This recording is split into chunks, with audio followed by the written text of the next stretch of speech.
Countdown clock will resume on my mark. 3, 2, 1, mark. T-minus 9 minutes and counting. GLS auto sequence has been initiated. The computer here in the firing room is now controlling all events associated with the launch.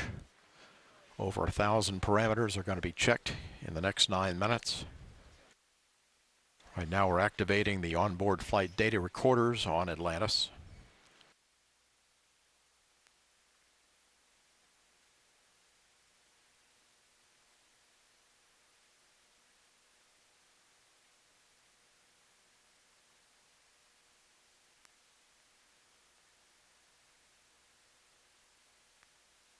We're about to transmit the final program pre-launch commands. Central buses to fuel cells for your checklist. And that's in work. Fuel cell buses being activated. Central buses are connected to fuel cells.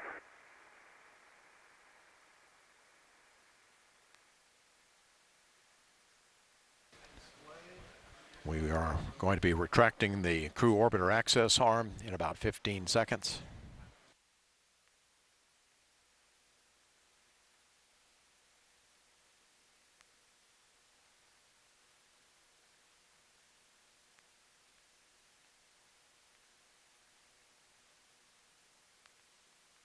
GLS is go for orbiter access arm retract. Atlantis OTC, the station is waiting for its spare parts, and Nicole is waiting for a trip home, so we won't keep you here any longer. Have a great ride to orbit and a fantastic mission. Awesome. Thanks. That was orbiter test conductor Jeff Laufer from the United Space Alliance.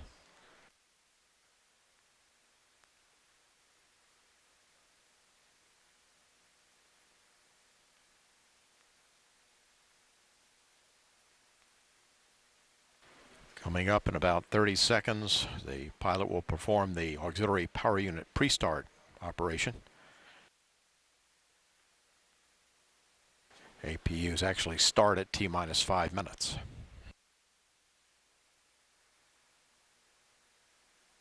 JRPS OTC, start APU display recorders. APU recorders are running. PLT OTC, perform APU pre-start. That's first.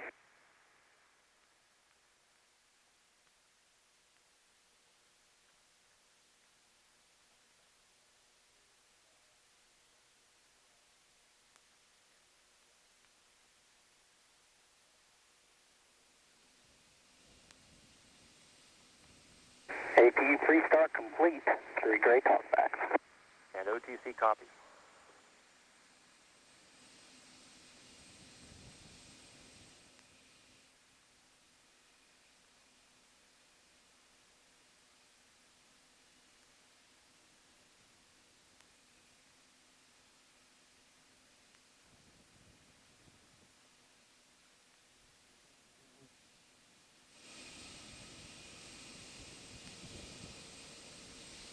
T-minus 5 minutes, 30 seconds.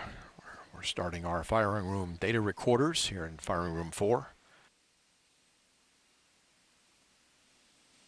We're arming the solid rocket booster safe and arm devices.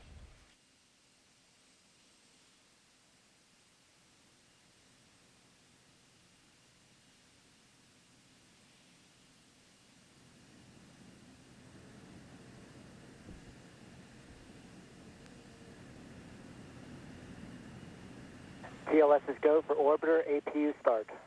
PLT OTC, perform APU start. That's in work. CDR OTC, reconfigure heaters. Our terminating LOX replenishment. Your reconfig is complete.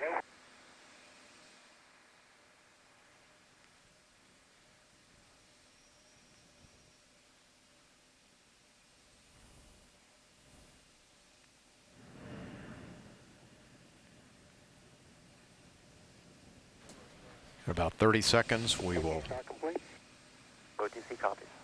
we'll see the orbiter's flight controls put through a final check. Coming up in about 15 seconds. That'll be followed by a steering check of the 3 main engines, which we will also be able to see.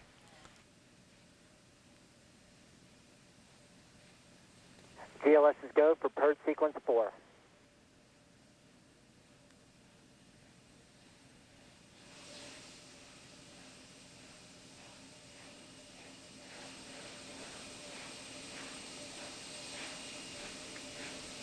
Now see a steering check of the rudder.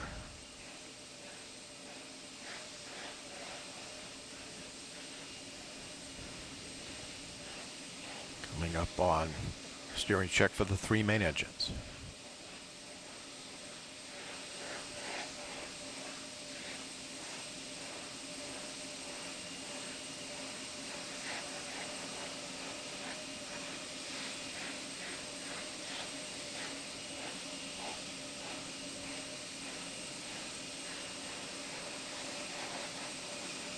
Verifying now those 3 main engines are in the start position.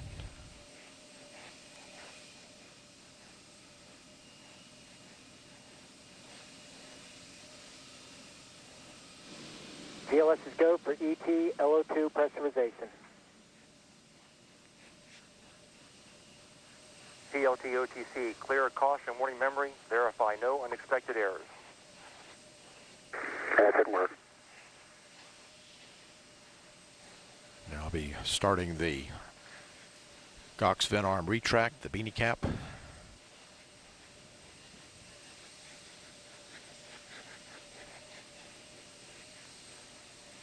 Caution and warning memory clear. No unexpected errors. I copy. In Atlantis, close and lock your visors, initiate O2 flow. Close advisors, initiating O2 flow. Fuel cells now on internal.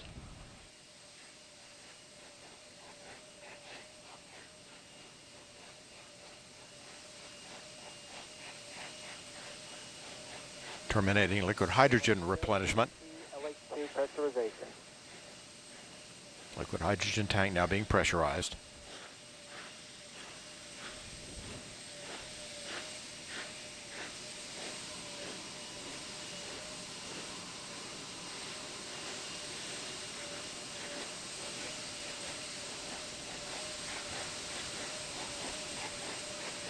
A minute, 30 seconds.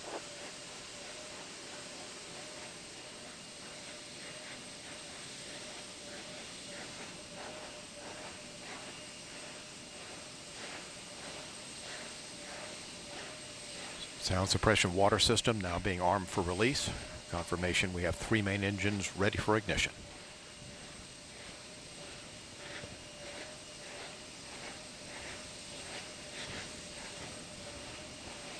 One minute.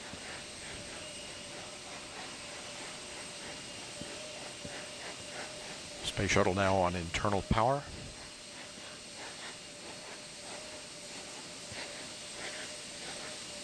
Liquid oxygen and liquid hydrogen fill and drain valves are closed. Solid rocket booster flight data recorders are activated. And the handoff to Atlantis' onboard computers. Atlantis now in control of the countdown. 20. Firing chain is armed. Sound suppression water system activated. T-minus 10, 9, 8, 7, 6, 5, 4, 3, 2, 1, 0. And liftoff of Space Shuttle Atlantis on a mission to build, resupply, and to do research on the International Space Station. Houston now controlling. Atlantis begins its penultimate journey to shore up the International Space Station. Atlantis now in the proper alignment for its 8.5-minute ride to orbit. 4.5 million pounds of hardware and humans taking aim on the International Outpost. 30 seconds into the flight. Atlantis almost 2 miles in altitude, almost 6 miles downrange from the Kennedy Space Center already, traveling 500 miles an hour. The 3 liquid fuel main engines now throttling back to 72% of rated performance, going into the bucket, reducing the stress on the shuttle as it breaks through the sound barrier. 55 seconds into the flight, all systems operating normally, 900 miles an hour. The speed of Atlantis right now, 6 miles in altitude, 9 miles downrange. Atlantis, go with throttle up. Copy, go with throttle up. The throttle up call acknowledged by Commander Charlie Hobaugh, joined on the flight deck by pilot Butch Wilmore, flight engineer Randy Bresnick, and Leland Melvin. Seated down on the middeck are Mike Foreman and Bobby Satcher, kicking off their work week with a Monday commute to orbit. 1 minute, 30 seconds into the flight, Atlantis 13 miles in altitude, 15 miles downrange, traveling almost 2,000 miles an hour.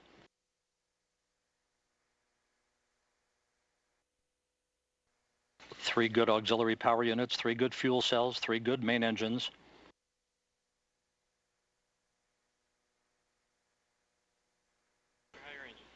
One minute, 50 seconds into the flight, 10 seconds away from solid rocket booster separation.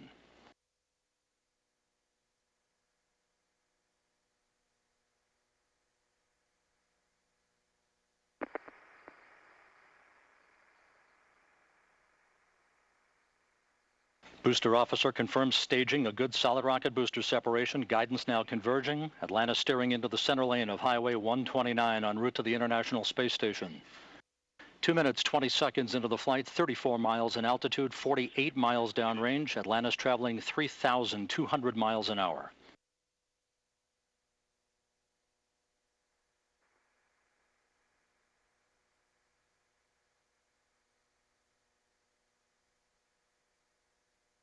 The propulsion officer in mission control reports that the orbital maneuvering system engines have ignited. Atlantis kicking on the afterburners. Copy, 2 engine down.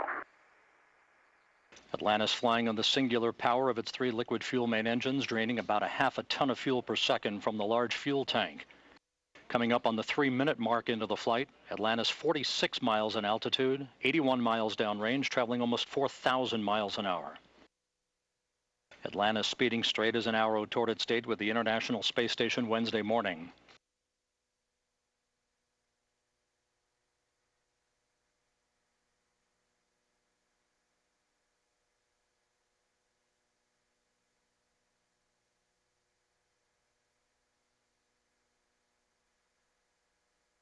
Three and a half minutes into the flight, all of Atlantis' systems functioning by the book.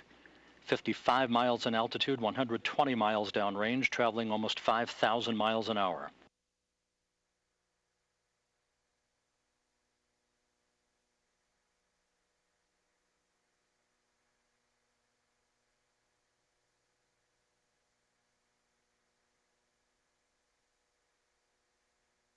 Atlantis, negative return.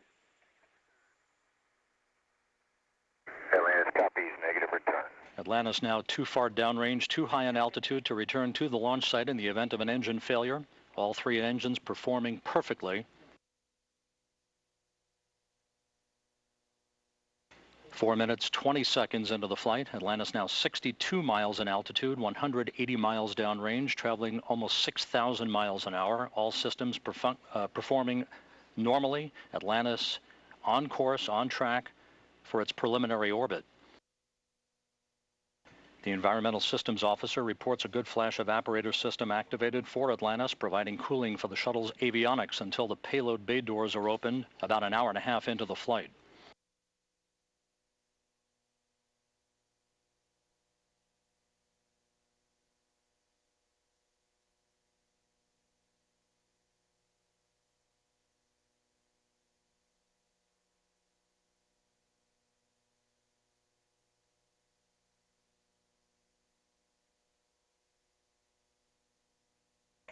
Atlantis, press to ATO.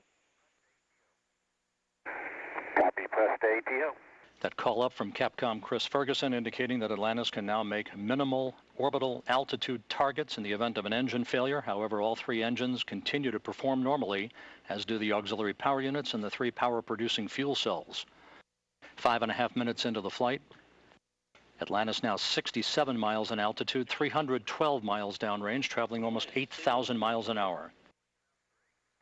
Thanks for single engine ops 3.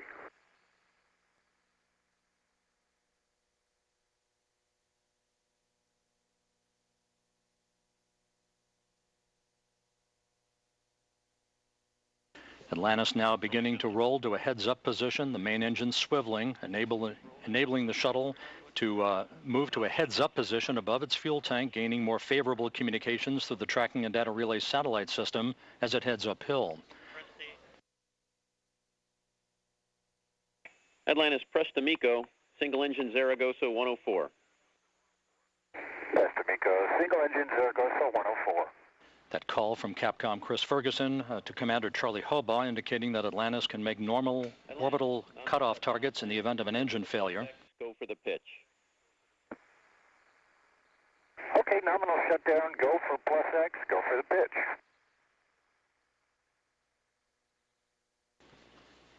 Now 6 minutes 45 seconds into the flight. Atlantis 66 miles in altitude, almost 500 miles downrange from the Kennedy Space Center, traveling almost 11,000 miles an hour. 90 seconds left in powered flight. Atlantis, single engine press 104. Single engine press 104.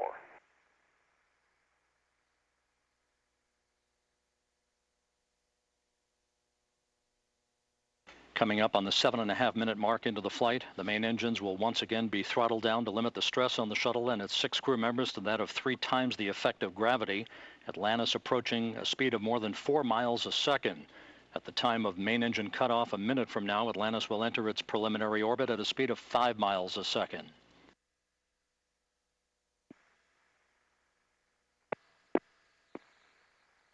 Seven minutes, 40 seconds into the flight. Atlantis providing a smooth ride uphill for Commander Charlie Hobaugh and his crew. 700 miles downrange from the Kennedy Space Center, traveling 15,000 miles an hour.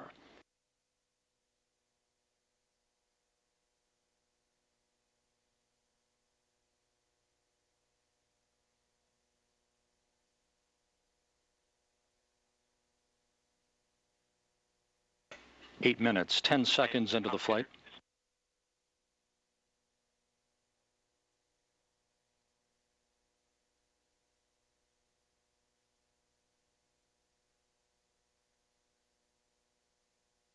Standing by for main engine cutoff.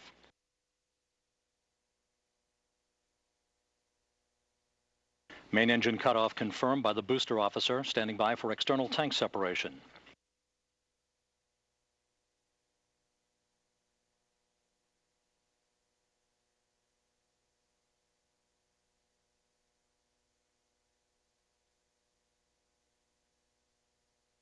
And the bird's eye view from the external tank camera of external tank separation. Atlantis now in its preliminary orbit. Commander Charlie Hobaugh will now maneuver Atlantis so that cameras embedded in the shuttle's umbilical well can perform photography of the discarded external fuel tank. And Mike Foreman and Leland Melvin are about to use digital still and video cameras to capture handheld imagery of the tank for downlink a few hours from now.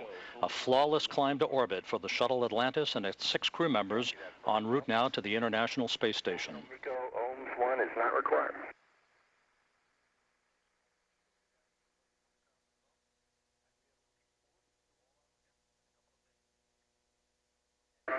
Fergie, we'll meet you in the post ohms 1.